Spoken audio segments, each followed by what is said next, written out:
All right. Good afternoon, everybody. Thank you for joining us today. My name's David Colligan. You've been receiving emails from me, or maybe passing them around to one another. Now you can put a name with a face. Sorry if it's disappointing.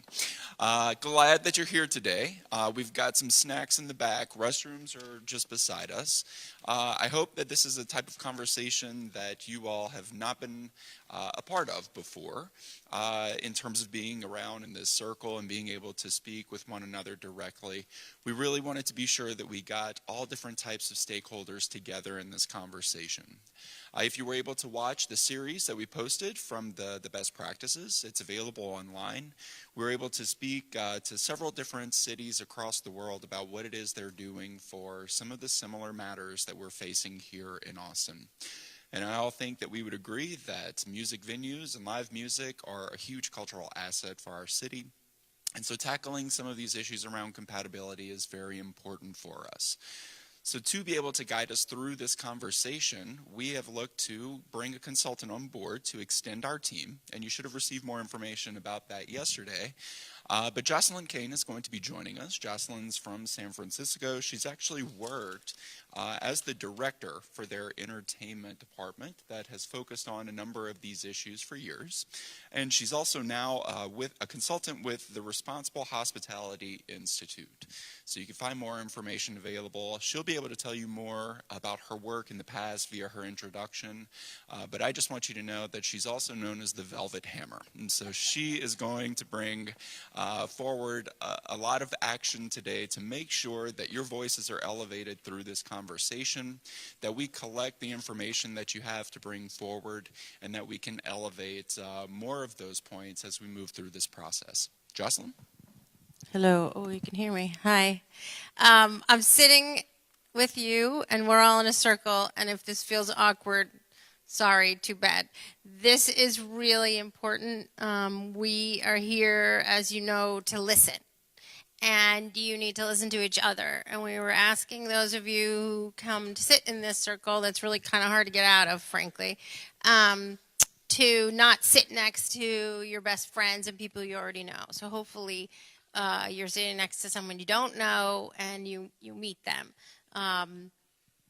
My background, as you just heard, is in nightlife management. I worked in the city of San Francisco for years and years and years, creating this thing called an entertainment commission, and have dealt with these issues over and over and over again. And now I do this as a consultant. And in just this year, we've been in Toronto and Dublin. Austin is awesome and unique. It's also not unique in some of these ways. So hopefully I can bring this experience to bear. I'm someone who does real talk. If I don't understand what you're saying and you're going to use a buzzword of some kind, I'm going to ask you to explain it to me, because I don't understand buzzwords. I just understand the truth, and that's what we're here to hear. So the first thing I was hoping to do is just go around the room really fast, like super fast, because this is a big circle, and hear your name. And I'm sorry, what we were going to try to do is get everything into the mics, but this introduction is too hard to do that. I think we can't really do that. We're recording this, by the way, FYI, for use going forward. But I wanted to hear your name. I wanted to hear your, who you're representing, if you will, your affiliation, but in a word. And then I was hoping to hear sort of how you feel, and I don't mean a long conversation, so I will just start. And I'm Jocelyn Kane, and I'm with the Responsible Hospitality Institute, and I'm anxious but excited. That's what I want from everybody. What's your name? Go ahead. Hi, my name is Tyson Swindell. I'm representing the Mohawk. I think I'm hopeful. I'm hopeful for all of this. It's a music venue in the Red River Cultural District. Sorry. Use that. Turn it on. Sting. There we go. Hi, I'm Erica Shamley. I'm the division manager for the Music and Entertainment Division, and I too am very hopeful and glad to see you. I'm Mary Engel. I'm representing North University Neighborhood, and I'm neutral. I'm Daniel Llanes. I'm a performing artist and musician here in Austin. I also am a community organizer chair of my neighborhood association, River Bluff, and we are constantly fighting the gentrification just one in word. East Austin. Thank you. I'm going to be a bitch about this, so go. Hi, my name is Denise Eisman, and I'm the president of the Austin Hotel and Lodging Association, and I am supportive. Hi, I'm Neil Patel, and I'm with Texas Hotel and Lodging Association, and we are excited. Hi, I'm Stacy Livesey, and I'm representing the Rainy Neighborhood Association, and I'm curious. I'm Josiah Stevenson. I'm with Friends of Austin Neighborhoods, and I'm going to go back to hopeful. I am Rebecca Reynolds with the Music Venue Alliance Austin, and I am cautiously optimistic. I'm Harold McMillan with Kenny Durham's Backyard Diverse Arts, and I'm cautiously optimistic. I'm James Story with the Hancock Neighborhood Association, and I'm curious. I'm Jeff Jack. I'm past president of the Austin Neighborhoods Council, and I'm open to being convinced. I'm Bill Neal with the Zilker Neighborhood Association, and the buzzword for us is enforcement. I'm Ted Siff. I'm with the Old Austin Neighborhood Association, and I want to be constructively hopeful. I'm Dave Sullivan. I'm a music fan, and I believe the glass is half full. I'm Chris Riley. I'm with the Downtown Austin Neighborhood Association, and I'm one of the hopeful bunch. I'm Richard Converse. I'm with All In and the band Gnarly Sax, and I am curious and engaged. Hi, my name is Melissa Ayala, and I'm with the Waller Creek Conservancy, and I am also very curious. And I'm Brian Block. I'm the Entertainment Services Manager with the city. I'm super excited that you are all here to talk about what's important for you and to listen to you all, and excited to see where that goes. I'm Caitlin Doyle. I'm with Red Velvet Events in the Sea Home Lawn, and I'm excited as well. Lorraine Brown with Red Velvet Events, and I am feeling cooperative. My name is Paula Fox. I'm with FBR Management. We manage bars. I'm curious. Hi, Roland Mendoza. I'm with Pop, the Nook in Corner Bar, and I'm very hopeful. I'm Bob Woody. I'm president of East 6th Street Community Association and downtown business owner for 35 years. I'm David DeSilla, the chairman of the 6th Street Property Owners Group, and I'm hope-sided. I'm Jason McNeely. I'm managing partner of Hotel Vegas and Barracuda downtown. I'm optimistically concerned. I'm Cody Cowan of the Red River Cultural District, and I'm cautiously optimistic. I'm Dan Wheelis with All ATX, and I'm very optimistic. I'm Shelby Cole with Austin Music People, and I'm optimistic.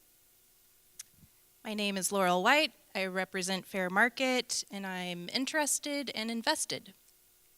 I'm Casey Bjork with the Downtown Alliance, and I'm also just curious. I'm Greg Bell from Austin, Texas. I'm a film writer and producer, networking, PG-13. David Colligan with Economic Development. I'm open to hearing different perspectives and will be respectful. Mike Henry with Mosaic Sound Collective, and I am friendly.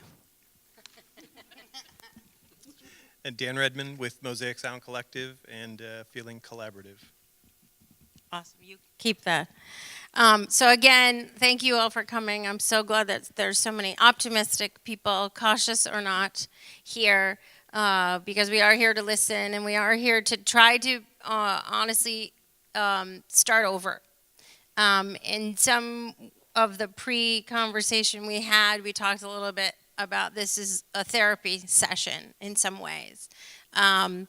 And that means that lots of things have happened in the past. Lots of things maybe were tried and didn't necessarily work. I don't think we should spend a lot of time on what happened. I would like to spend a lot of time hearing from you about what is right now. And then we will be having follow-up meetings in smaller groups to kind of drill down into some how-tos. But in order for us to, for me to help the city figure out what next, we need to hear what the problems are, honestly, like I said, in real talk. And so this is all being recorded, and you need to be feeling like you're being heard. So we need to try to do that in an orderly way. Again, there's a couple of you still holding microphones, but if you don't speak into the mic, we don't necessarily get it recorded. This is going to help us with this sort of polite listening, not interrupting kind of behavior that I know you all are so familiar with in your daily lives. We're going to try not to interrupt each other, and that includes me, because I talk a lot. That's what I'm saying. Sorry. So on your agenda, which is a loose agenda, we were thinking about the idea of compatibility. We're here because your council instructed this kind of thing to start to happen, and to come back to them with some guidance, essentially. So the idea was to sort of talk about what is sound compatibility. What does that really mean? What does the word compatibility mean? And to me, it's basically having people who own businesses be able to run their businesses in a compliant way, and people who want to enjoy their homes to sleep at night and enjoy their homes at the same time. That's compatibility. I would love to hear from you guys what you consider compatibility. And again, we're talking about nighttime economy, nightlife. Anybody can start.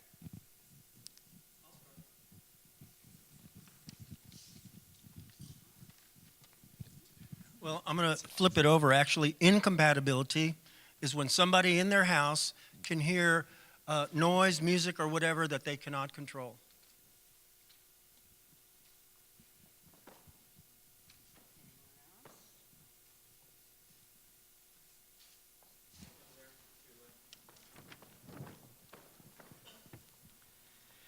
So a recurring problem that makes compatibility hard to achieve, I think, is with the Zilker Neighborhood Association. We've had agreements with venues, and not all of them have complied with the agreement. And enforcing the terms of the agreement is just almost impossible. 311 does not work.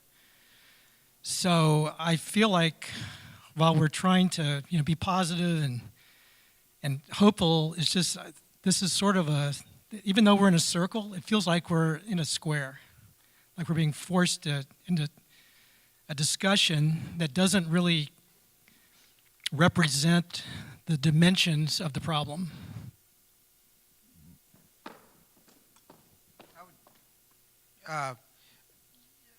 Ted Siff from the Old Austin neighborhood, the western part of the Central Business District. I'd agree with Bill about enforcement. We're happily in neighborhood and bar agreements with a set of bars on West 6th Street who are absolutely in compliance with our individual neighborhood agreement. But before those agreements, over the last 2 or 3 years, which have been complied with fully, there were bars, not the same bars, but who were violating the city ordinance. And as Bill was saying, 311 doesn't work. I'm not sure what works because there's lack of staff and everything's complaint driven. But the current system doesn't. Yeah, also, just when the police do have the time to come out, in response to a call, they may not have the equipment to really document what's going on. And so therefore there was, other than just the phone call from some resident, there's no evidence that there was a violation. So it's, I guess I said earlier enforcement, I think the buzzword is frustration, really. I mean, there's just, based on the history, which we're not supposed to discuss, that's another limitation on this thing. Which I think, who was it that said, those who don't know history will be doomed to repeat it.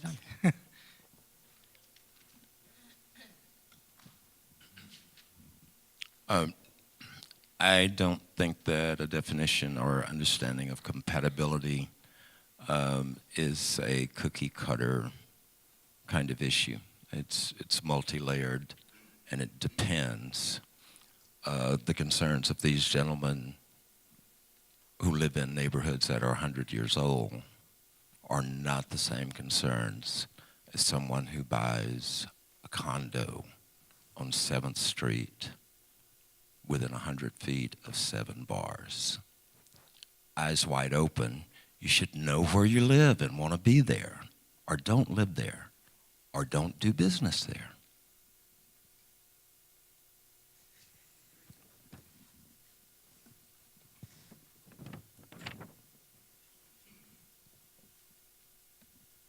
I really wasn't expecting to speak, just more so listen. To retrack on what you were talking about enforcement, we own 3 bars downtown, one on West 6th too, where I came in on a Sunday and I just came in to check on everything. We got a ticket and I got arrested. It was the most embarrassing thing that I ever had to deal with, but it was forced sound. So as far as enforcement, it was enforced.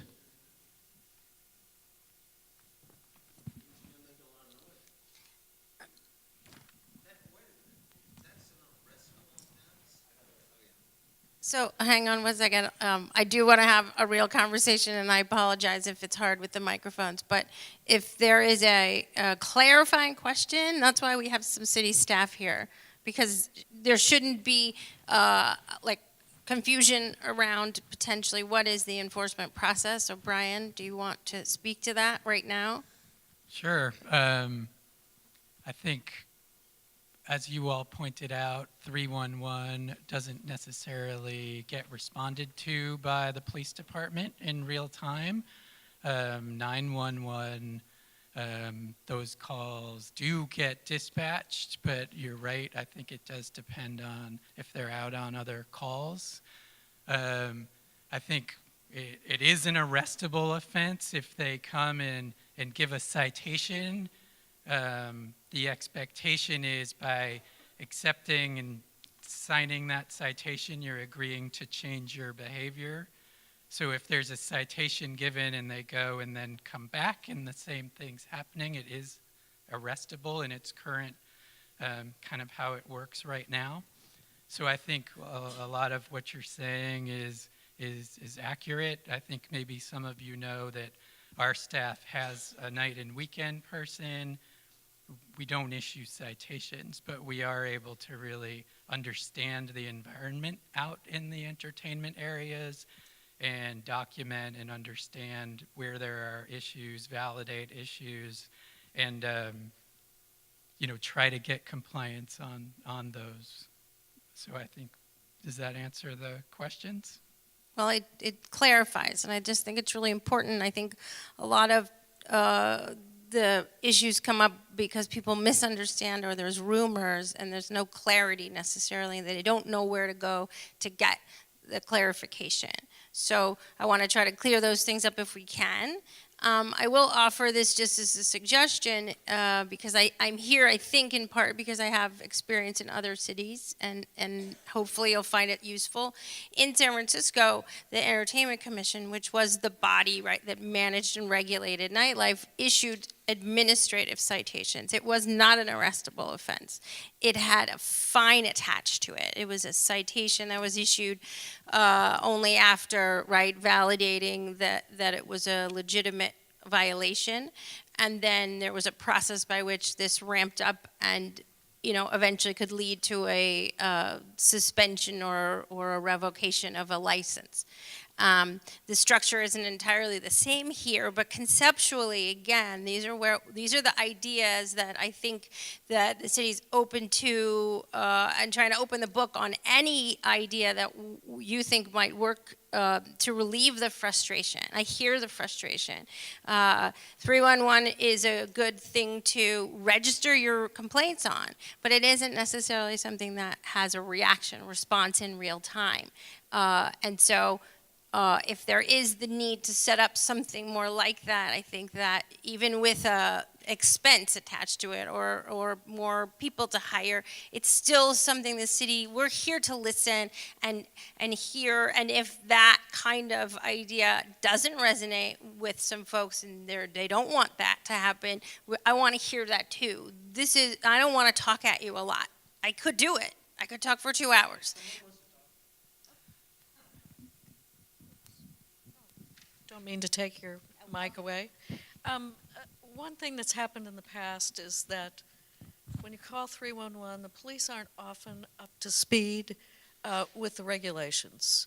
So there needs to be some training there if they're going to have a part in the community with this issue, and they're going to get calls, even though we have people in the music department that can help.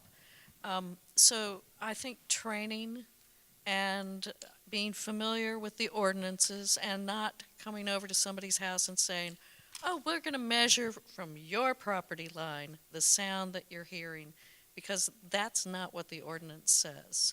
So it's having the proper training if you are a city employee, and it involves several departments.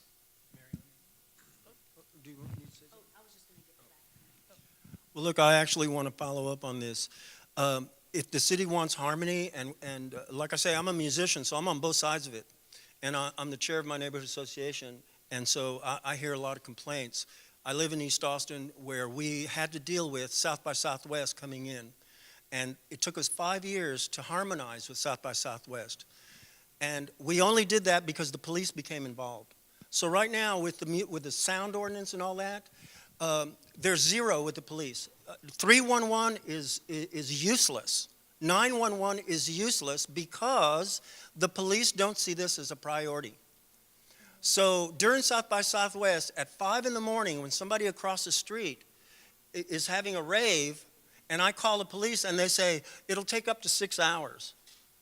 You know, that's lame. So I'm not happy that we don't have anybody from the police department here, because they are the enforcers. So what good is it to have a music ordinance when this is the frustration, is that there's a disconnect from one department to another? So that's a remedy. And the flip side to that is that the enforcement often can be struck out at the wrong people. You'll find a lot of times music venues and clubs that are in compliance are getting violations on nights when they aren't the infractor and they're actually closed or whatever. And people, I agree with everything that you're saying, but I'm just offering another side to that, is that figuring out, getting everyone on the same page about the enforcement on the city is very important for both sides of this. I just wanted to express that. So I'd like to thank everyone and support everyone in what they're saying. As a native Austinite and someone who spent his whole career in music, it's a complex issue, and it's clearly being made more difficult by the rapid growth here. Neighborhoods are feeling the influx of experiences that they're not common or comfortable with, and music venues are finding it increasingly difficult to survive or stay open. So in order to transform the conversation, I would offer, if we're looking at something like compatibility, to look rather at a word like preservation, because it shows a common ground for us all. We're trying to preserve our ways of life as small business owners, musicians, music people, neighborhood people, folks working in this city, right? So we need to find strategies to work together. I can testify that Mary's group and the Red River Cultural District were able to work on the pilot program together. And the pilot program was something that adjusted Mary and her stakeholder group's work on the sound ordinance some 15, 17 years ago, that changed the available hours for operation for music north of 6th Street and south of 6th Street. So we were able to get sound measurements within our community, demonstrating that we were good actors, that we were taking steps to mitigate sound, and that we are being proactive because we understand that we have an incredibly competitive environment we work in. It's about 98% cost heavy. It is not a place you want to go if you want to have a lot of discretionary income. But that we're struggling to survive down there, but we know that we're part of Austin, we're part of Austin's story, part of Austin's identity, and part of the reason why Austin is growing. It's certainly valuable to those of us who have spent our entire lives in this profession, but we're also folks who have lived here our whole lives. And I grew up in the Zilker neighborhood, so I understand that feeling. I mean, there are people who used to shoot cannons down the street on Gardner Avenue. So, and there were tons of musicians who lived over there. Marsha Ball and Jimmy Vaughn both lived over there, and the Killer Bees when I grew up there. So, yeah, that's right. It was, man, what a treat. What a place to live. So I would offer, again, that we look at preservation rather than a combative attitude like, are we compatible? Should we live together? Can we live together? Because I feel your frustration. There are folks who are doing music in this city who want to find ways to make this work, knowing that it's imperfect and it's going to take compromises on both sides, because we all got to get along. We all got to make and keep Austin excellent. Let me jump in here and say one thing that I think all of us should focus on is the excellent prospect that our work product, our collective work product, is going to be honored by the Austin City Council. I think if we get our heads together and come up with good, solid recommendations, they will be enacted, and I've gotten that assurance from the very top. And so I would encourage us, not to square off in our respective corners and snipe at one another, but to get busy making an ordinance that will work. We are trying to protect venues from getting sued. I mean, one of the purposes of agent of change concepts is that newcomers that move in next to a music venue are not in a very good position to sue that venue. That's one of the purposes of agent of change ordinances, is to injure the opportunity for a newcomer to come in and sue an existing venue. They don't make enough money to get sued. So we've got challenges ahead, but what I think we should focus on is that our collective work product is going to be honored by this Austin City Council. Thank you. Somebody had a... So, yeah, I would thank you for your description of your history in Austin and how important music is to the culture of this city. Most people in the city are not musicians, and I'm not a musician. I think my last concert, well, it doesn't matter, it was Rolling Stones. I could walk there, and I did. But if I don't sleep, I mean, I can't function the next day. So compatibility, I mean, and there are also, health problems if you don't sleep that are becoming more and more known. So what I'm hearing in the kind of plea that you're making for understanding that small businesses trying to survive is that I need to sacrifice my sleep, some of it, because you guys want to stay in business. I mean, that's kind of that's one way to interpret that there has to be some kind of give.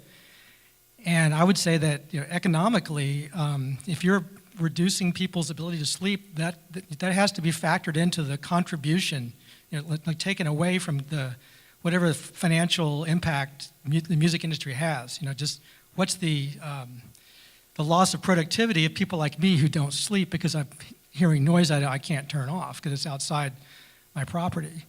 So it's just the compatibility thing. I mean, I think you hit the nail on the head. To be able to enjoy your house, to read a long novel, to go to bed at 9:30 and get up at 4:30 because I go to the gym early. I mean, that's what I do, and that's not always compatible with a venue. And then the other thing I wanted to point out is I hear a lot of talk about agent of change from one side, from people moving downtown next to a venue. But what about yeah, exactly. Like I don't want to. If I can interrupt you briefly, because we are going to talk about that. I wanted to try to parse this a little bit in terms of current situations and then sort of talk about the future, because the agent of change conversation is sort of about what's coming to Austin. So I was just going to stop you because I will come back to you on that point. See, okay, well that's not a circle then. I mean that's another. I'm just trying to put that's them another. order. No, excuse me. Let me just finish. That's another cookie cutter because agent of change. I mean, to me, it's venues looking for nodes. NODES, nodes outside the central business district. Now, I don't see why the agent of change principle should not apply to that situation. I mean, South Lamar is a potential node, but it's an established neighborhood. So does the agent of change principle not apply? And if so, why not? Are you asking me the question? I mean, that's rhetorical, but that's an issue for discussion. Okay, great. I would like to, do you want to go next? Hear from someone who hasn't spoken. Yeah, I mean, circling back to compatibility and it, one of the interesting things you made the point about having been able to walk to your Rolling Stones concert, right? I know my neighborhood, and I think a lot of neighborhoods around the city have a mix of people who would like to see their neighborhoods change in ways that involve more venues within earshot, and also people who would like to see their neighborhoods change in ways that, a mix of people who want more venues within walking distance, and people who want fewer venues, within earshot, often in the same building on the same street, even sometimes the same person at different times, right? And so I think that there's a range of, in terms of just residents and consumers of music that, Austin doesn't have a lot of, it's not true that most Austinites are musicians, but I think most Austinites enjoy live music sometimes and like to be able to access that easily. And I think that that's really important too, and that's another really important dimension of the compatibility discussion is how accessible the city's amenities, including music venues, are.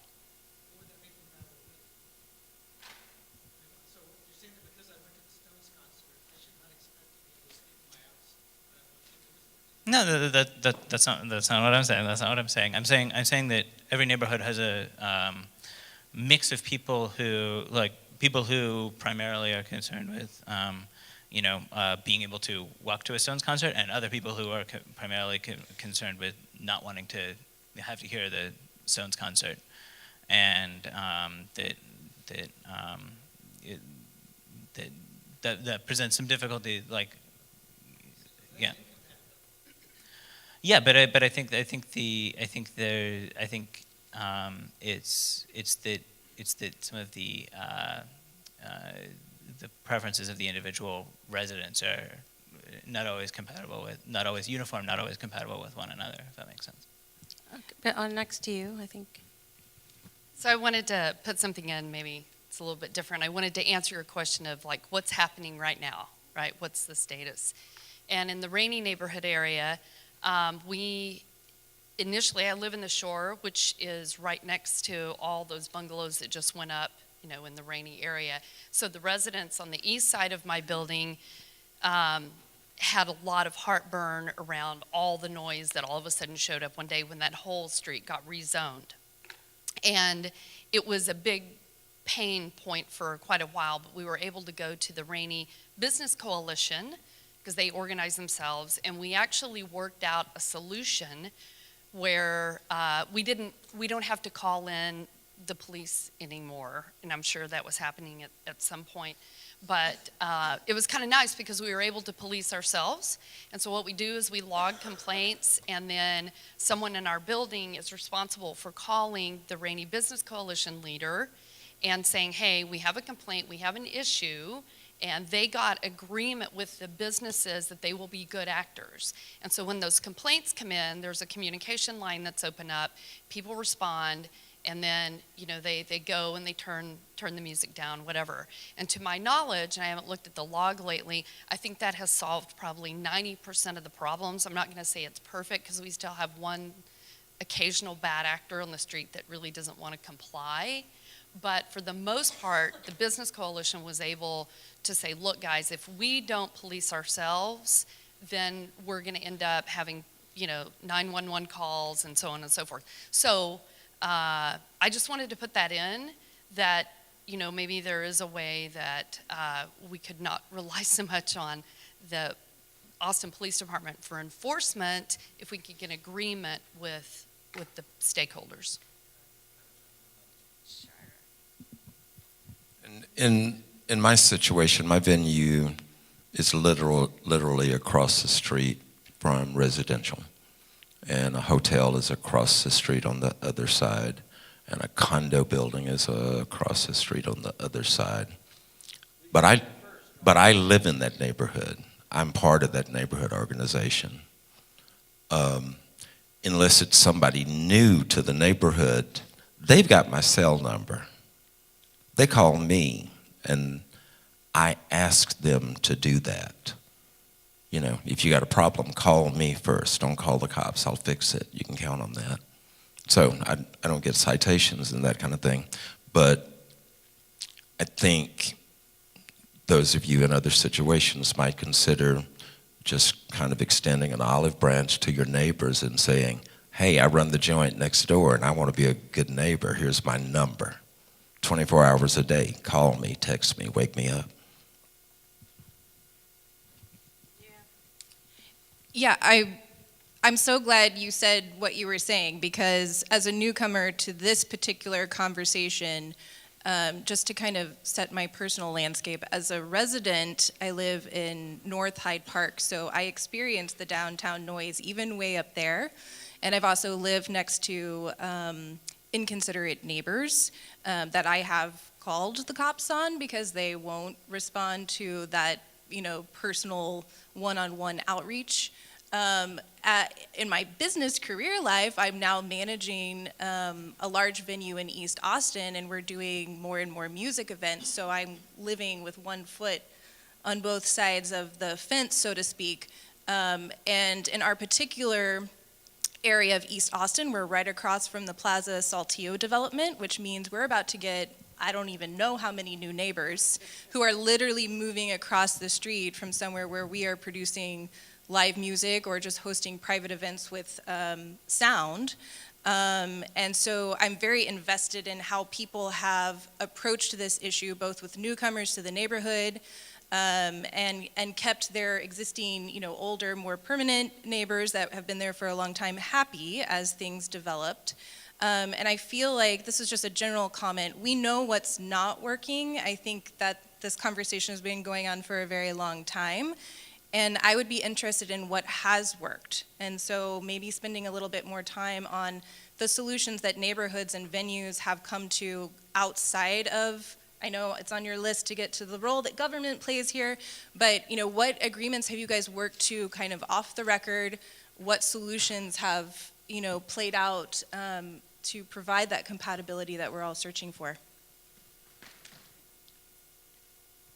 I'd like to play right off of that. There are things that are working, and as the representative in the Rainy Street Shore described hers, I'd like to describe what's happening in the Old Austin neighborhood a little bit more specifically.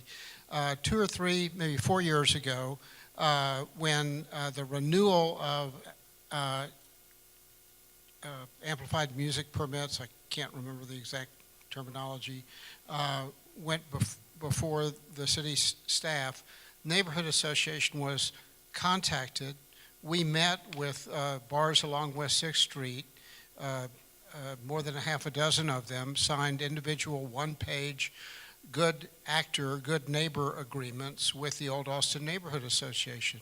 Had they not done that, the Old Austin Neighborhood Association wouldn't have supported their application for renewal of their outdoor music permits. So there was a good incentive for everybody to get on the same page. We did, and we haven't had any complaints, but in fact, we've been good neighbors for at least 3 or 4 years now. There are bad actors in our neighborhood area, but not on West 6th Street and not recently.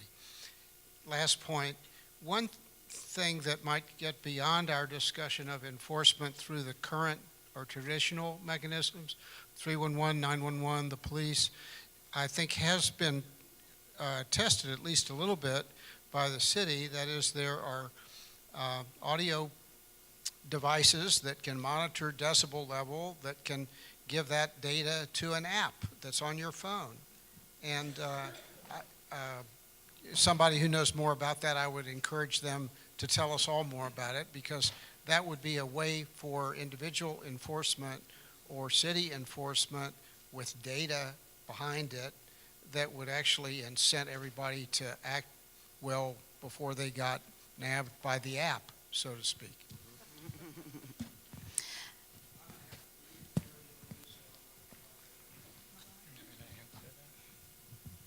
Do you want me to quickly give a little more on that? And Ted, I think as you know, we have 3 mobile sound monitoring units that we use.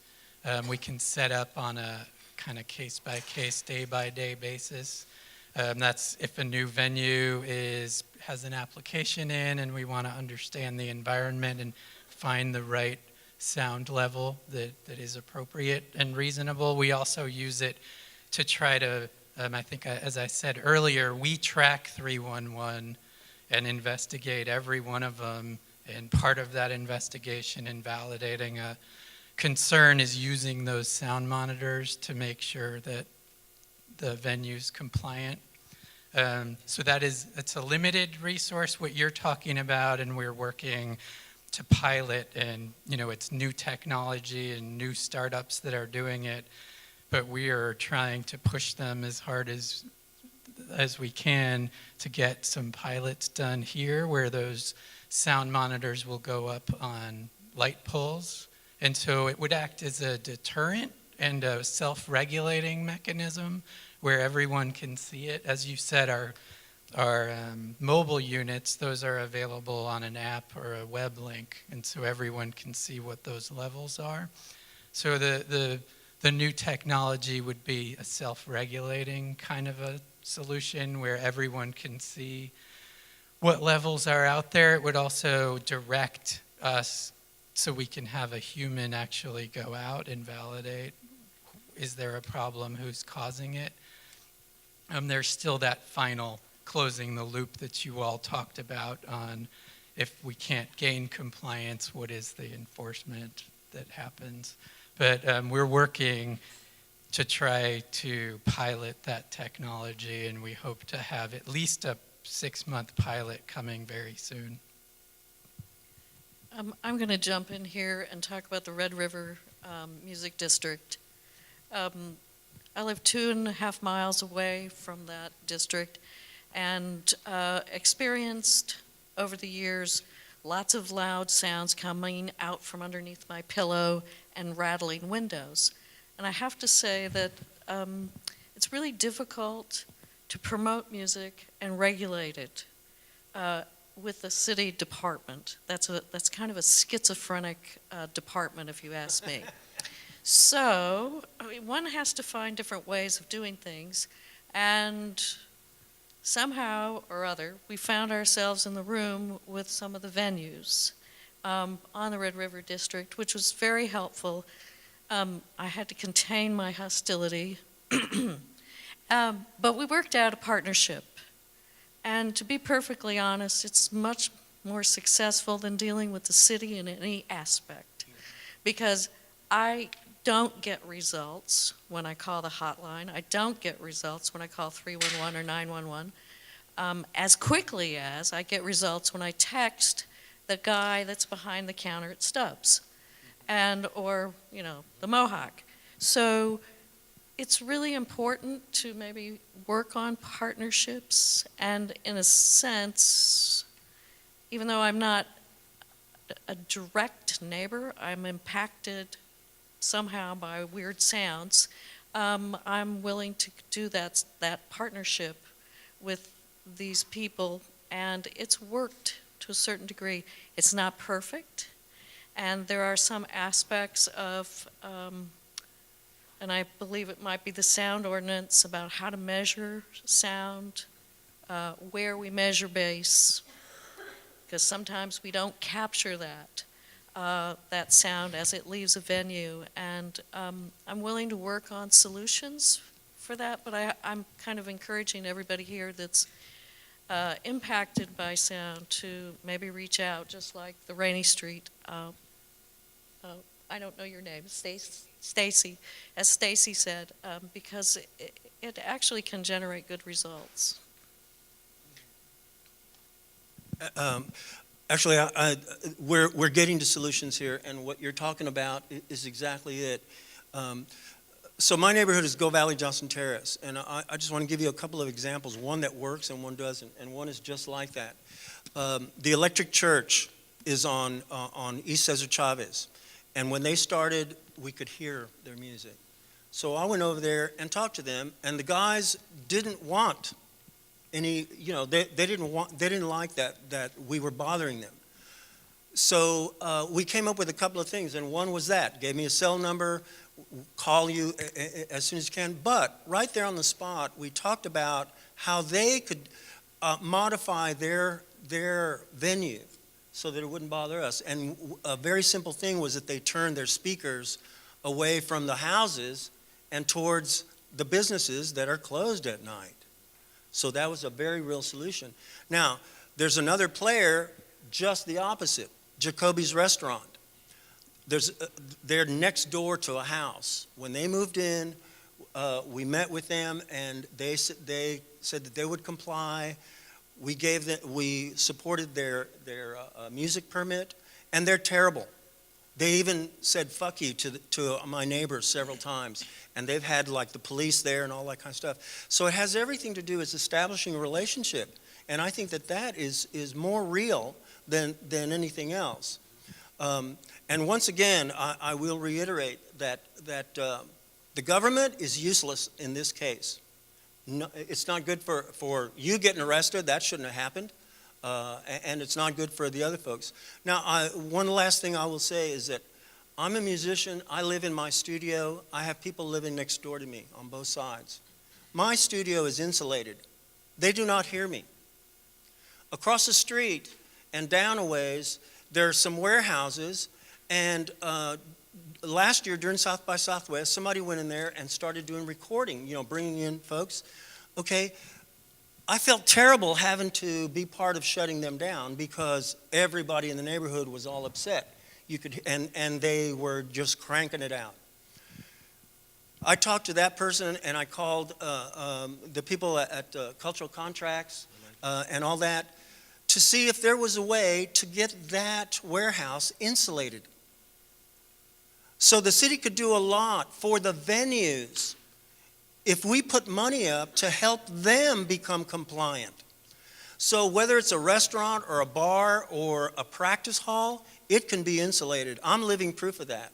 My neighbors, if they walk in my yard, they can hear me practicing. But in their yard, they can't hear me practicing, and in their house, they certainly can't. So city resources should be spent to help mitigate these things.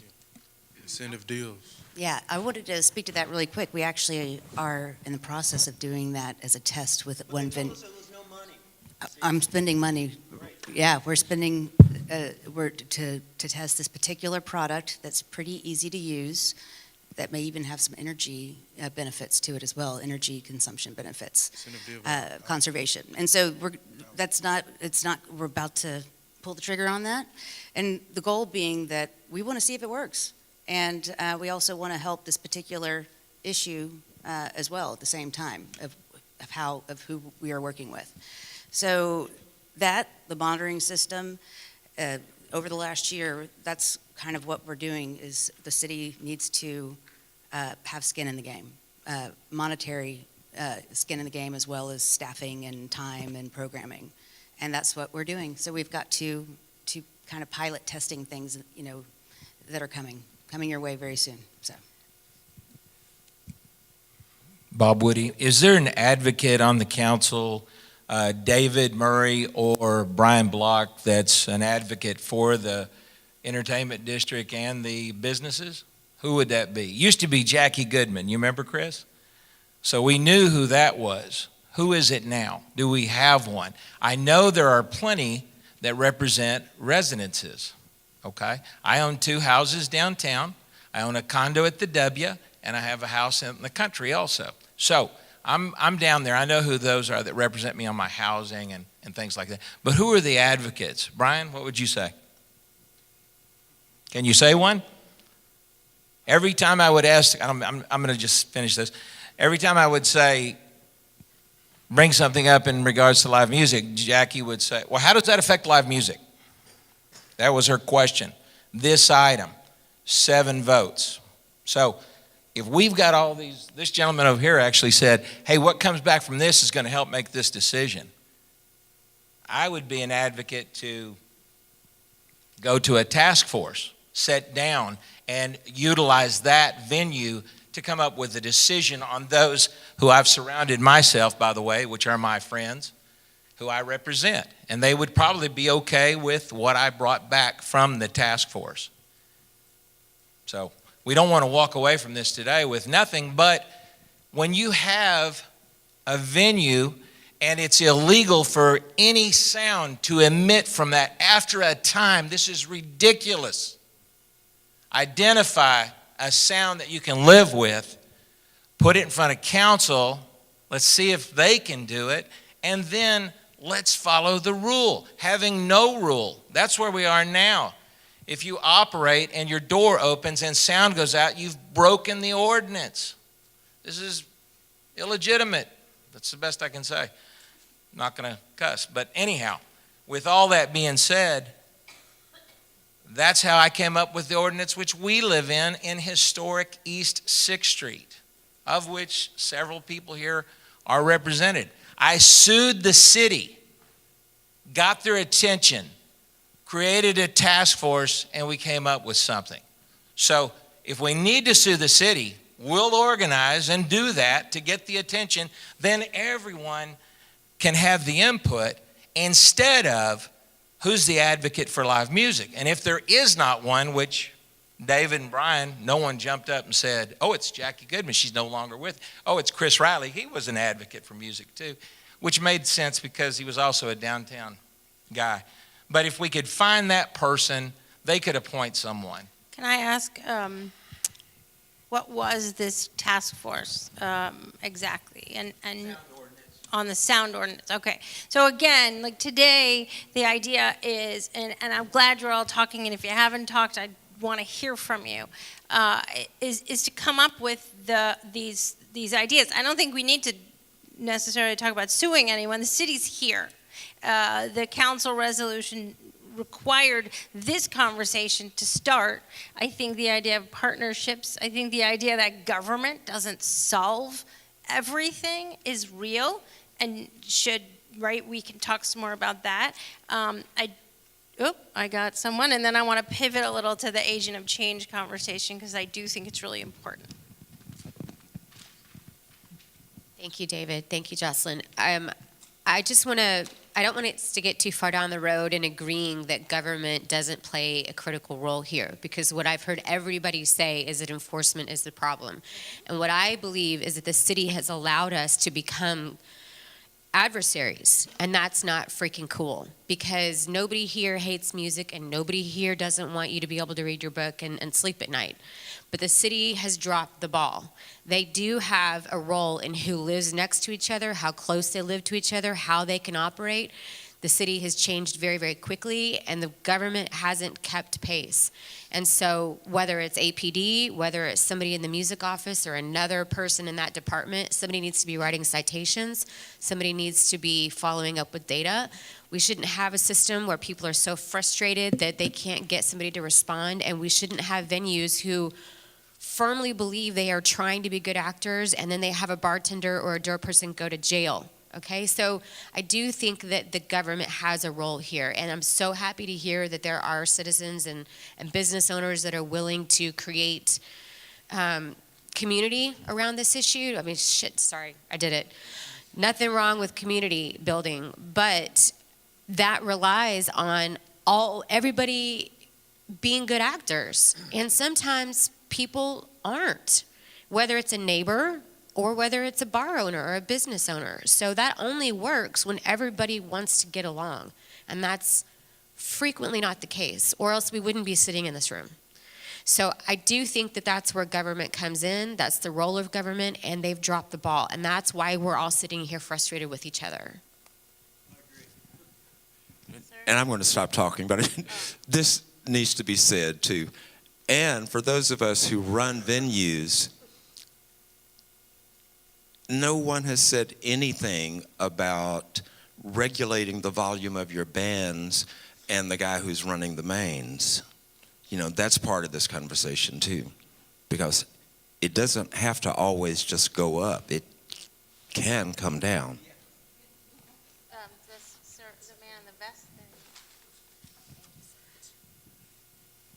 The Austin Neighborhoods Council represents over 80 neighborhood associations in the city of Austin. They're all different. They all have different reasons to be concerned about what we're doing today. But one concern that they have in common is the cost of living in Austin. What we would like to see is the idea that growth pays for itself, and that whatever solution we come up, if it has a financial benefit to some, that they pay for it. In other words, it's not going to be something that we cause the homeowner to have to shoulder when it's not his responsibility to make sure he gets a good night's sleep. It's not the music venue owner to insulate a high-rise that's being built next to him. And I appreciate the city jumping into wanting to insulate things, but who's going to pay for it? We got to be careful about the scope creep of what we do and the impact on our property taxes. I also believe that there's a spectrum of problems here. You know, the existing Red River District being impinged upon by high-rise residential is one thing. The other end of the spectrum is Zolker neighborhood having South Lamar and, you know, commercial zoning that's been a restaurant for years with no music now sees the profitability of having music right next to a neighbor. That's at the other end of the spectrum. And we're not trying to solve this with one size fits all. We have to be aware that what the solution for one is not the solution for the other.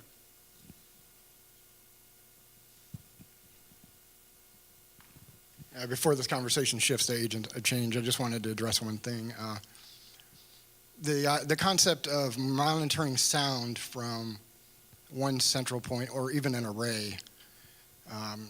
Anybody that knows about sound knows that sound from two collective points can either amplify each other or conflict. So it would be, I don't know how far the city is along in kind of developing or adopting anything like this, but it would be like trying to catch a speeder by monitoring every single car on the highway's collective speed. It doesn't make any sense unless there's something, you know, that I don't understand. So anyway, I just wanted to at least address that before I see these arrays all up over telephone poles and venues are pointing the finger at each other, but nobody knows who the offender is, because it'd be impossible. It'd be impossible to detect. And I guess one other thing that I would say is somebody had offered and alluded to earlier, it may be even advantageous for venues to kind of, well, not police themselves, but I mean that's goes without saying, but to maybe evaluate their volume, because they're lower volumes but better sound potentially can be advantageous to the venue, to the neighbors, to everybody in terms of attendance. So I guess there's that. I want to respond to what you're saying. Most venues, most of the serious music venues that are consistently operating and hosting concerts have have the same concerns that the neighborhood associations have, that the condos have. We have the same challenges as well with noise. There's situations where I operate a large music venue downtown, and I also have times where where I've actually called sound enforcement. I've called 311 on other venues that are actually non-venues, that are bars. Bars and restaurants sometimes get lumped in to, they get to carry the title of being a music venue, but they're not. And I see bars and restaurants, and I see pop-up music venues. I see all kinds of situations that happen where it gets out of control. They're too loud. There's inappropriate alcohol consumption.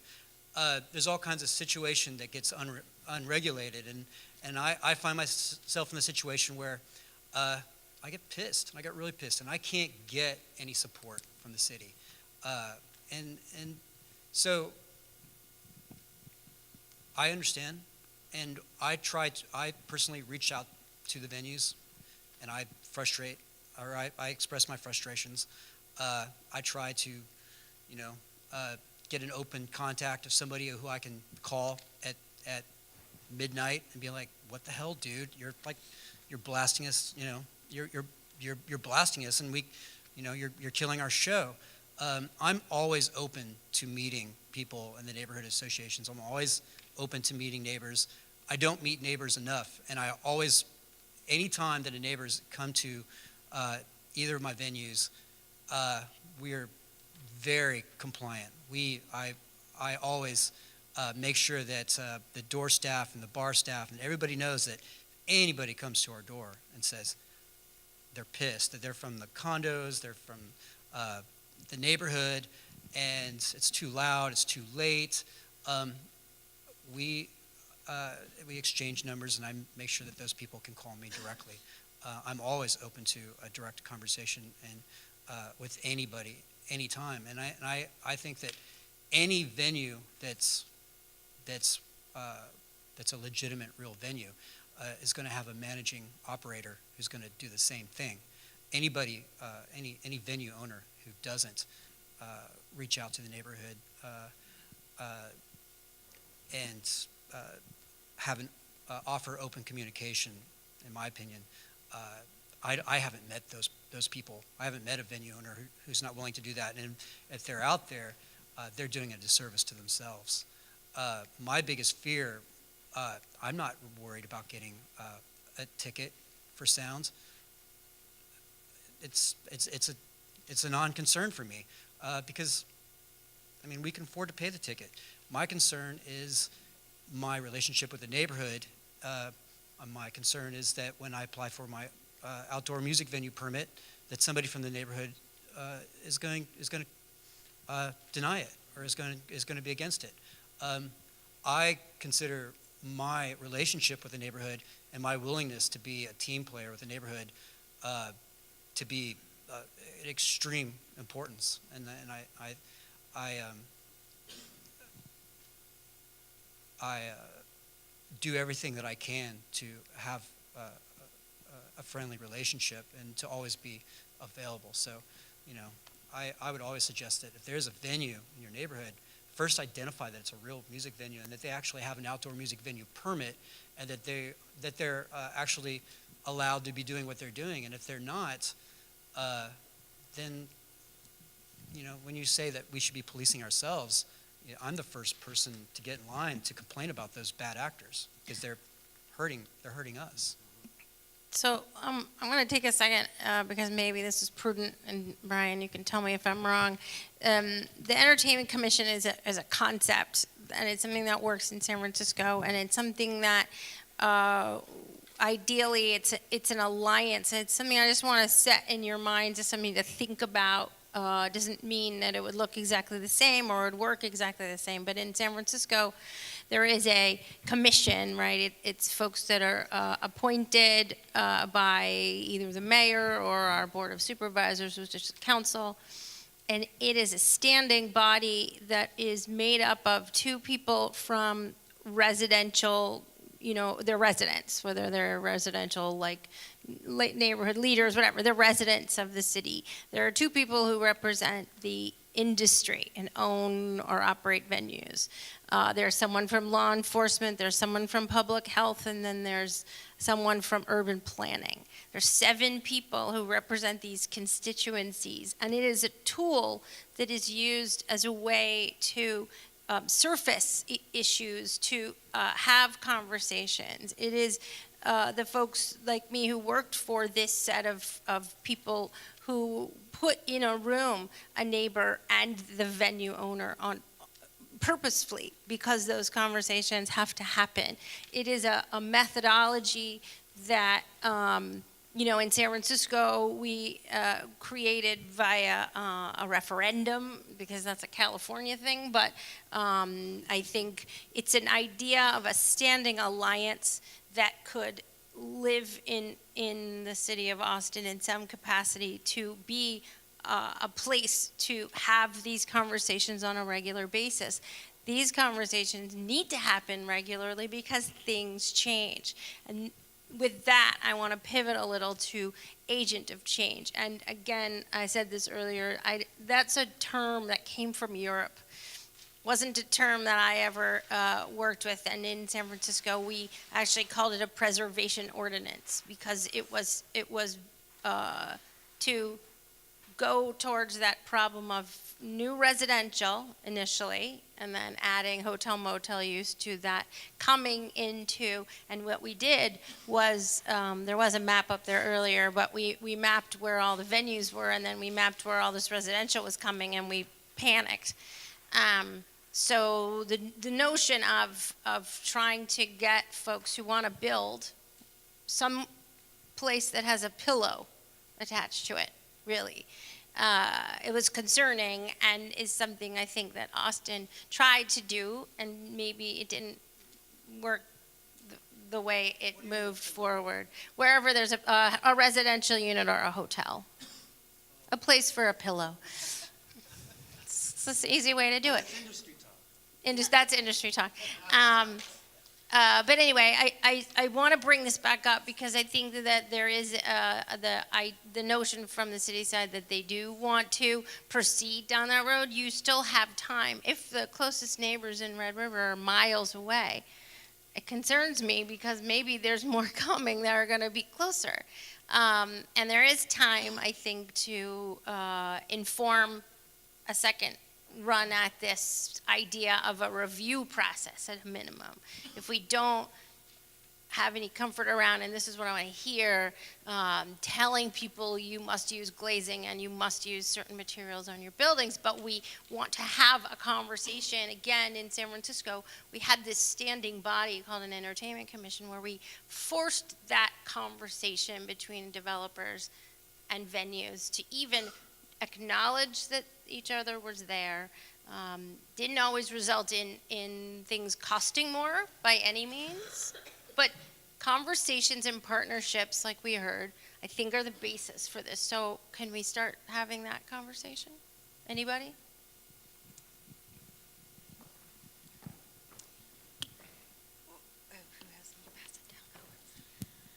I just wanted to start that out by saying I think one of the things that supports why that was so effective in San Francisco is you have a state law that has a, what's the word I'm looking for? You have to reach the 45 indoor DBA if you're going to build a new building. Isn't that correct? And that's a statewide requirement. And we don't have that in Austin. So we're looking at either writing that into our city code and then having the city push back that Austin's trying to write their own rules again. So I just think that's a really important distinction if we're going to try to mirror what San Francisco is doing, is that there's a really important piece there, that there's a results-based requirement. They don't say you need to do glazing or you need these windows or this height or that whatever. but there was some sort of measure of whether or not you were building to your environment. And we just don't have that anywhere in state or city law at this time. Yeah, that's the challenge.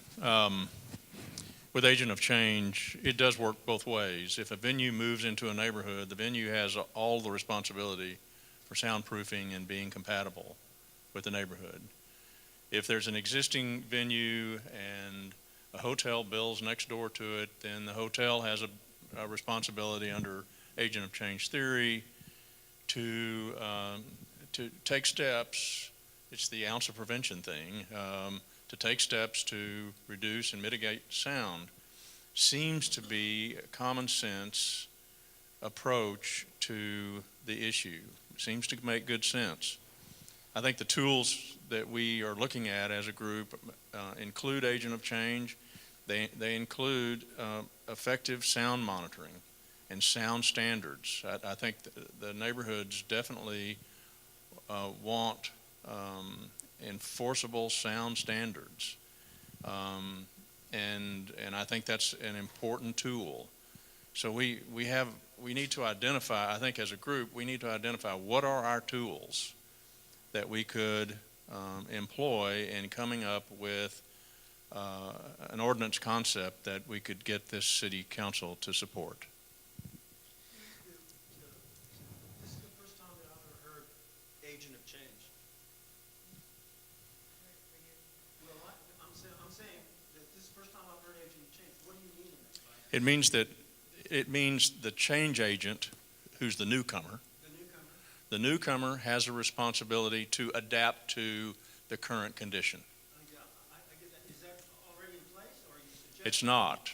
It's No. not. But So- that is our charge as a stakeholder group, if we can, and I think we can, especially if we have the confidence that the council is going to adopt what we propose, that we do these things to mitigate this kind of sound conflict. It's an important step. Well, thank you very much, because I was concerned, frankly, about the lack of reciprocity in applying the agent of change. And it's reciprocal. okay, and I assume I'm just a person, I'm not on any particular task force. I don't have any authority except to just run my mouth off. So I'm concerned that agent of change is being defined in one way, but apparently it's being defined in No. holistically. It I live in is. It south is of the- a neighborhood, community-focused approach, a true compatibility approach. We just anticipate that when someone's coming in and they're situating themselves next to an entertainment district, they have responsibilities to take steps in their construction. Okay, and I think that agent of change concept, looking at it, now as a circle, back to the circle, that's a different deal than people having different preferences in a neighborhood. Because if you live next to the venue that's new, you're going to be affected by it. So people who live in the neighborhood who want to go to the venue as a customer, I mean, to me that's just not that doesn't come into the agent of change discussion. So thank you very much. Now I'm feeling optimistic. I've gone from frustration to optimism after hearing your articulation of that. So thank you very much. So what I would like is to be more precise about agent of change. From my understanding, it is building regulations. That's part of it. That's a big part of it. But you're also suggesting that we have some standards for sound and for monitoring or enforcement. But it would be very good for us to sort of either define what agent of change is and what it covers, so that we can all be on the same page. Well, I think what we should understand is that all of us need some sound standards. We all need that. And the venues need it, the neighborhoods need it, we need some sound standards. But, you know, and then we have the dichotomy between the indoor music venues and the outdoor music venues, and we're going to have to think about that and how we deal with outdoor music versus indoor music. So we've got challenges, but we can do this. Guys, we can get this done. I felt also that we could get this done. The agent of change conversation came up in front of the board of directors of the Austin Hotel and Lodging Association. And if you're not aware, we have right now, as you see, the mini hotels going up corner to corner, 36,000 rooms. I also, the frustration that I deal with is hearing KView or KXAN saying that we're no longer the live music capital of the world. And we're no longer seeing live music, you know, in our venues and such. People come to visit every day because of the music that we have here in Austin, Texas. So representing the hoteliers here in Austin, I do like the agent of change in the sense of if you are existing and you do have a venue coming up, then you do address those issues. I think the entire membership, the entire hotel group would agree with that. But this conversation was, again, brought up to us, I want to say almost 2 years ago, and you can probably validate that for me.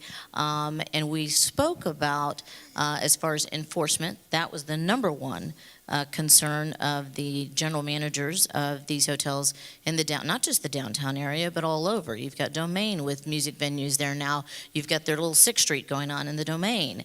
But enforcement was also one of their number one concerns, and we were told at the time that a 311 group of employees, our own, kind of similar to as you said earlier, monitoring ourselves or policing ourselves in this matter. And so a 311 group was supposed to be established, was my understanding. It was where a staff, and who paid for this staff? Another question. Who's paying for these things? But we liked it. We liked being able to know that at any time of night we could call that 311 directory, but it was specifically on this music issue. It wasn't on my neighbor, it was on the venues that were next to us. It was specifically addressing this. And so at the time, other than just some clarity and legality words within that ordinance, the industry was supportive. So I guess maybe with the many that are here that have our first hearing of agent of change, maybe we could have had this done a long time ago. So when I say supportive, as far as my word, I'm supportive of all groups here, and I understand the frustration. I just like to move forward with this as quickly as we can because a lot of us have other business to do. So I'd like to say something about partnerships and talk about the pilot program again, which we undertook. Measuring sound, enforcing it, these are all possible things. This is just math collection, right? This is math. Because right now, we're all really frustrated with preserving our ways of life. We're frustrated because we don't know each other and we're hearing from each other for the first time. That was certainly the case when Mary and I and our respective groups met. This is like, you know, just a mirror image of what this looked like. Wouldn't you say, Mary? Yeah, there's a lot of hard feelings that had to come out first so we could feel comfortable and trustful enough to talk to each other. But once we agreed that we had gotten our feelings out, we wanted to start talking about math because math is the heart of business and it's at the heart of results. So unless you have results, you can't have accountability. We were interested in getting results and looking at the habits and practices that drive those results. So we partnered with the music office. We asked them to come down. We wanted additional hours to help us work on the fact that we're having increasing costs every year, and every step forward we're making and expanding and diversifying our business models is being cut short by these increasing costs. So these extra hours allowed for us, getting hours in addition on the ordinance, allowed us to be open later, have more performances, pay artists more, pay staff more, and be able to better cover our rent. That was our thesis, right? So that's a thesis. This is just a feeling. But when we dug into the math, we worked every day for over a year with regular reporting pieces with the neighborhoods, with the music office, and we proved through math and through spreadsheets that the impact of these hours indeed helped support and preserve the businesses. But from the perspective of the neighbors, and you're welcome to hear Mary's testimony, allowed for us to have a working relationship that we could begin to trust one another. And instead of talking just about what had happened in the past, we can go, what were the decibels like at the Mohawk, which I was the GM of for the past 8 years until recently? What are the decibels there tonight? It's on an app. Everyone can look at it. It's public record. This is total transparency and accountability.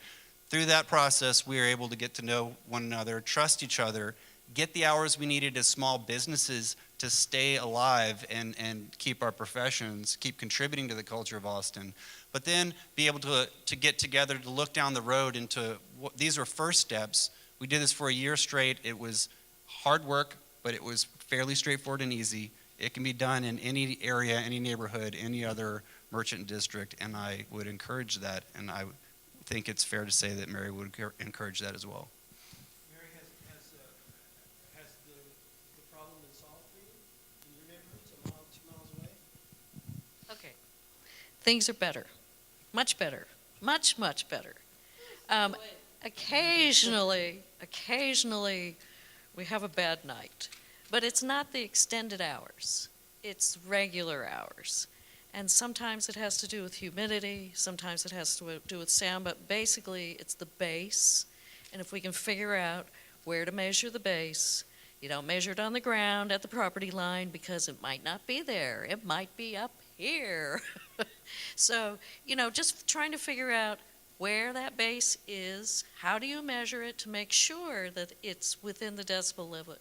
Because if I can hear it, it's not being so far away. But I will say this, it is so much better, and I actually, I feel better because I have somebody to contact, and it's not the city. And poor Brian Block, he gets texted immediately when there's a problem at 2 in the morning, and he jumps to when I text him. So, I'm sorry about that, but I have to do it. Would a lot of this group support being part of a task force to come up with an idea for this? Would there be a raise of hands on those that would show support towards that? This is the task force. Well, we need to meet multiple times. We need to come up with a report, and it needs to be a commitment from everyone. This cannot be decided in one day, and a lot of it, in my opinion, has to do with zoning. So that's kind of my opinion. So I don't understand this as being the task force because it wasn't presented to me that way. In fact, I would prefer that the report goes back to the city that resoundingly this group would like to specifically have a task force that will come with a report that will make a decision towards a true ordinance that can have enforcement versus this circular California-based yammering we're doing. Of which I am part of. So you are part of it. Thank you. And Absolutely. I appreciate you moving that ball forward. One last thing. I'm sorry. Would this group support a legitimate task force versus this group? I would support it. Would everyone else? Is there support for a task force? This reports back to your council member who represents you so that an ordinance can be decided. Is that a good way to go? It's worked on hundreds of items in the city. So I think the answer is that everyone here took time out of their day and they are committed for sure. For today. I think they're committed for longer. I can't speak for them. They need to speak for themselves. But I do believe that what we are tasked to do today and up to the point of coming back to council in a matter of a month and a half or less is to bring that particular suggestion to them, then have them say, yes, and we want these people to be on a task force. I think that's what's got to happen. As long as it's part of your report. Absolutely. That would be great. Perfect. Okay. Thank you. Okay. I need to leave, and I just want to throw a couple things out before I go. Warnings. Agent of change. We felt we were pretty close a couple of years ago. We've had these conversations, like while Don was here and right after Don left, disappeared. That's first point. Second point is that I've been in this community for a long time, been on a lot of work groups. I have been party to some lovely planning documents that are sitting on the couch, under the couch, on the shelf, and nothing happened. And although you've gotten a reassurance from council, there's single districts now, and it's a whole bunch of them. And if we can't identify who our allies are among those 10 people that represent, by and large, residential neighborhoods and not commercial corridors, that might be a sticking point, even if the mayor did promise you that he was going to push this through. So what I would just kind of warn, I was on the Create Austin planning project, 7 years ago, 5 years ago. I was on the Cultural Districts subcommittee. Good language is contained in that document already. We're not even talking about that. And what I fear is that once again, the city invites stakeholders to come out and do volunteer work for the city. This is volunteer consulting. This is what this is. I'm not, that wasn't a joke. I'm serious. That's what this is. And if what we are left with is yet another planning document that reads really well, and it goes on a shelf, we've just been had again by the city, because they will still be able to say, we take stakeholder input with everything we do, and then they go about doing nothing or whatever they do. So put some teeth in it. I'll stick around for the conversation. And I have to go, I'm sorry.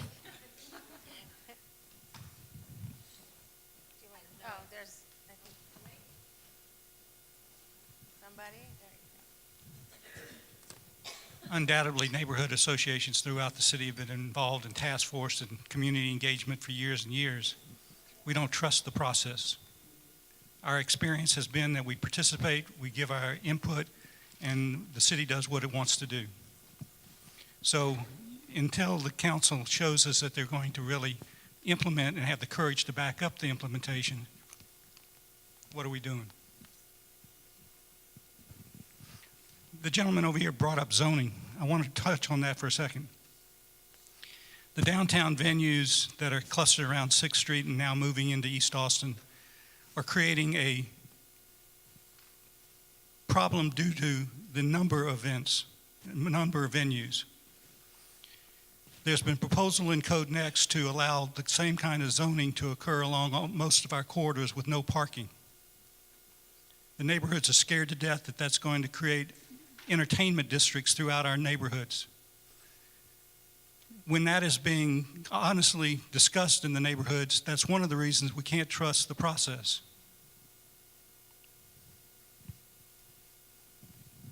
Does anybody, So it's enforcement, right? So that, I think that everyone here, what I hear is people feel like agent of change is a great idea. I think it is too. I've read what's written. I love the language. Who enforces it and how, and who pays for that? I think is this question's been going on, as Harold says, for decades, as Bob says, for decades. It always comes down to how do you understand a rule and enforce it. So how would that happen?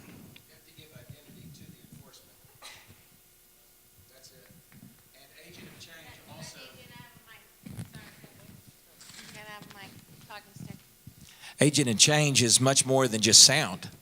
It's property taxes changing on people as well. I mean, why should that take place in East Austin where people are living on fixed incomes and businesses come in and property becomes much more expensive and they're forced out because they can't afford it? That's agent of change also. We're just talking about sound. So I don't necessarily support agent of change in all regards, but same old story. It looks good on paper. When you get down to living it, some people are going to get hurt. That's just how it goes. when the Marriott at 4th and between San Jacinto and Trinity was built, I owned several businesses downtown, and I met with those people and I said, hey, you know, if you're going to be staring at 6th Street, you should really go heavy on that glass. And you know, because we're going to put a bunch of sound towards you. And the guy said, we've got $6 million in glass in the building. That's what we're spending. We're not spending more than $6 million. They haven't complained.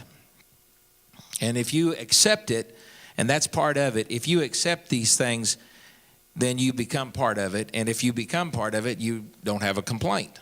And, you know, I don't know the advocate for live music and entertainment district on the council. I don't know who that person is. We should run one, obviously.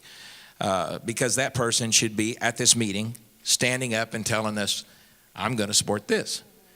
Many, many council members support downtown residences continuing to grow. They do.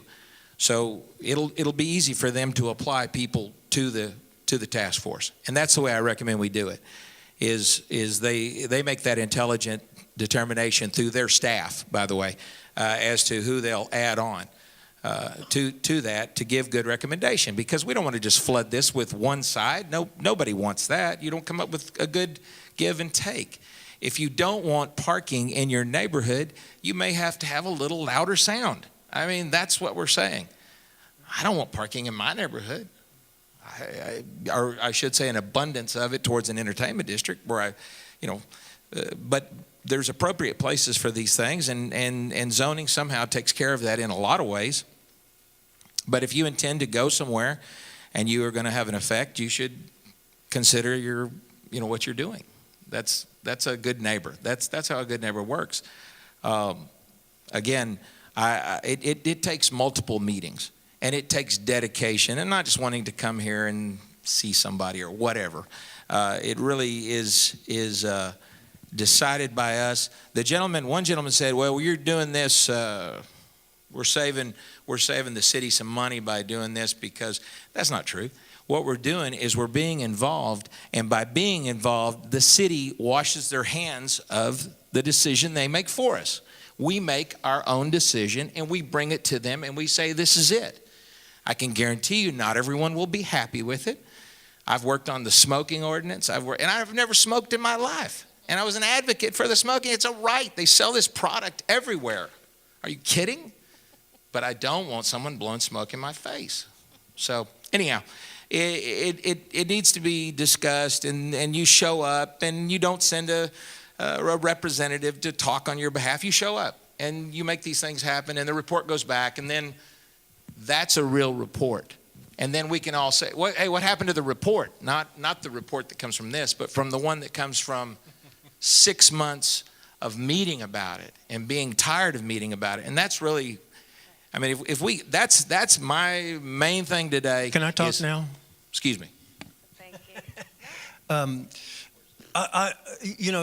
Your definition of agent change, when I heard that word, it frightened me, because I'm a person of color in East Austin, where we are in East Austin. So agent of change to me means white supremacy, gentrification. But in the context that you're putting it, where the newcomer comes in and they're responsible, I like that. That's just like growth paying for itself, right? But before we go forward into anything else, the city needs to enforce what's on the books right now.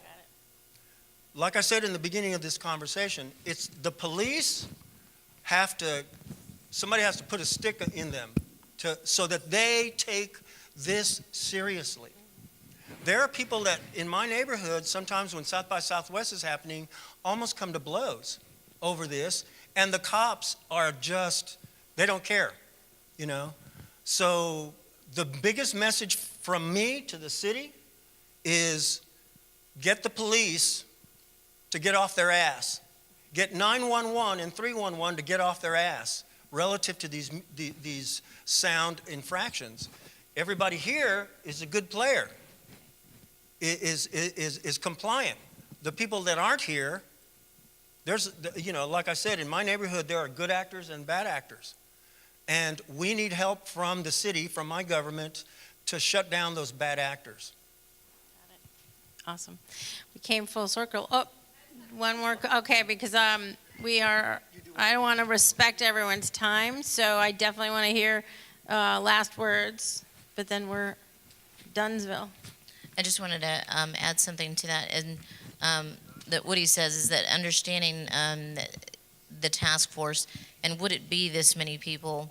Obviously, the mayor called for us to develop a group to come back and bring those recommendations, and while I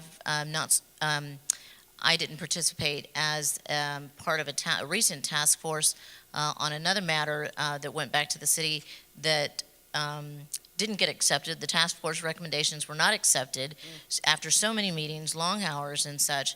So I do agree with Woody that in following up with the districts is kind of like the commissions that's been set right now. Each district assigned an advocate for that district to create that commission. So 10 districts being able to define who would be the representative in that district. And I guess my question is what is next and how many more meetings? If we didn't do that, if this is the task force, then what is the next meetings and how long and how many? And when will you go back, I guess, so that as we get closer here to time end? And will you pay us an honorarium? So would you like me to speak to the process, or do you have a question? Unless you have another. I was going to ask if you could briefly speak, whoever considers themselves an expert, on how the agent of change would be like retroactively effective, because it sounds like it only applies to like once that is an ordinance or whatever it would become, then it would apply going forward, but we still have all of these existing pain points in neighborhoods where that wouldn't apply. Is there a self-proclaimed agent of change expert here? Great question. I can, well, I mean, again, I can speak to what we did in San Francisco, albeit there's different things, obviously. But ultimately, the answer is, you're right, it is front-facing, and that is a weakness in a certain sense, or that's the challenge of then, what do you do with, again, like what's now, and then what's the future? I was trying to make a linear delineation. And one thing we didn't have time to talk about, but I do think that it should be something you should just revisit, because it's come up in the past, is again, some kind of operating permit for any kind of nightlife business. Right now, there is a permitting scheme with a sound control piece to it for outdoor only.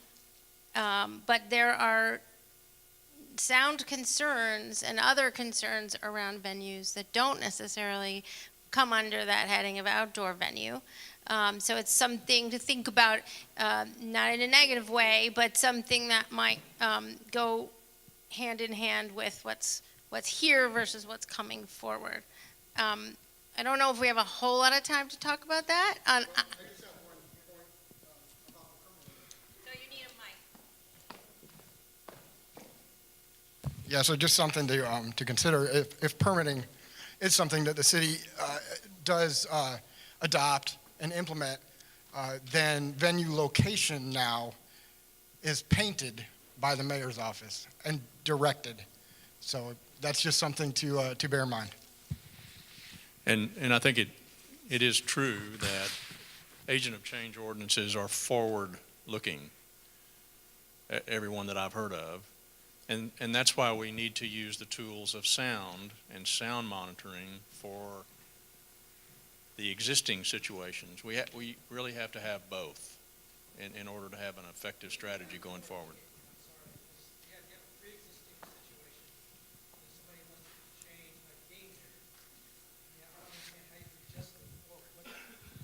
What does it mean to just look forward? I mean, you can't ignore what's there now and what's been there.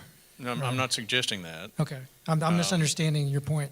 What we're talking about is that we would have an ordinance that would be proactive in dealing with the newcomer, that the newcomer has to take steps, the ounce of prevention steps, to avoid these sound conflicts, these music neighborhood conflicts.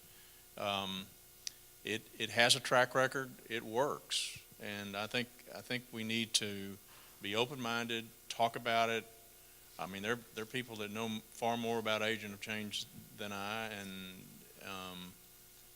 and so we need to make use of those resources and keep an open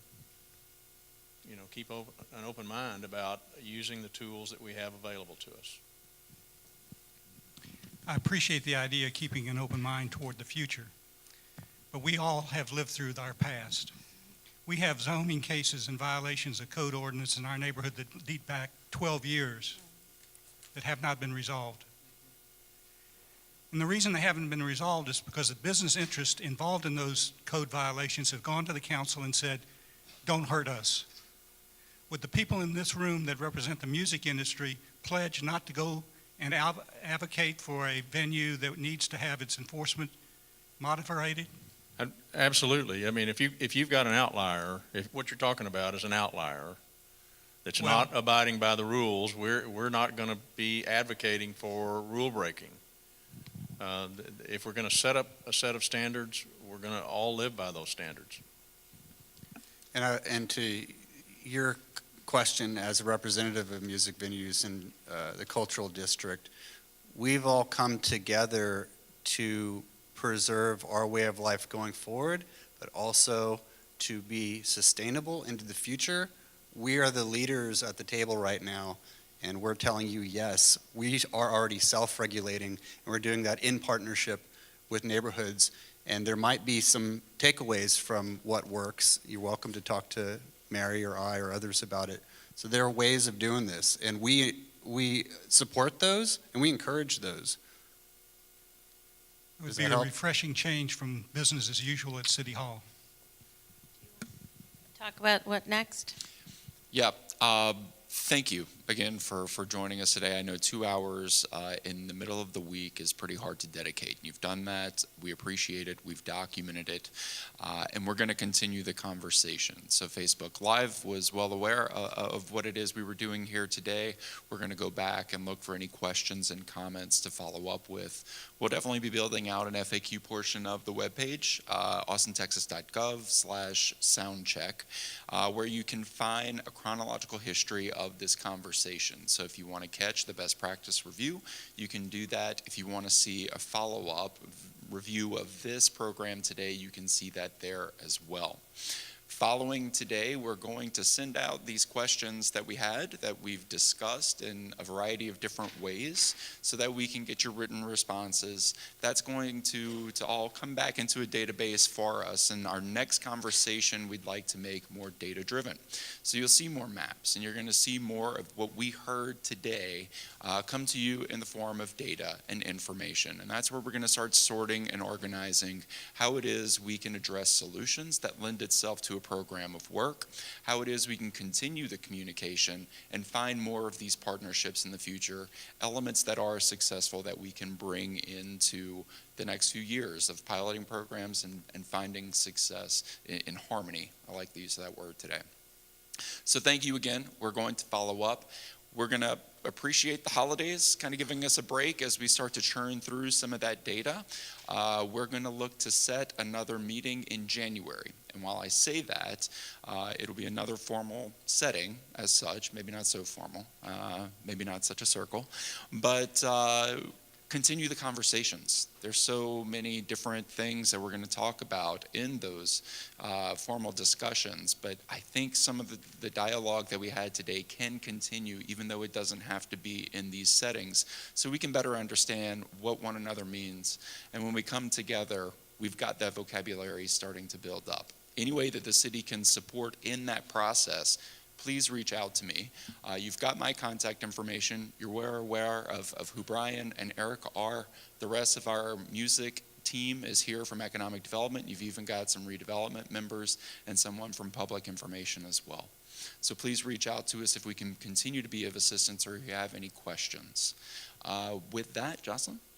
I just want to say that I'm available to talk to anyone one-on-one, because this process I'm going to continue through at least till mid-February or so, when this goes back to council, the more I can hear from you individually. I know it's not easy to talk in a big group. Some people are not comfortable with that.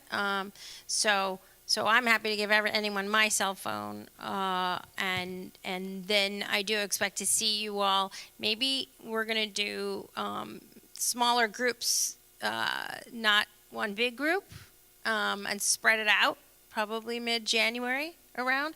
And I'm hopeful this process won't go on and on and on, and you feel like you're wasting your time.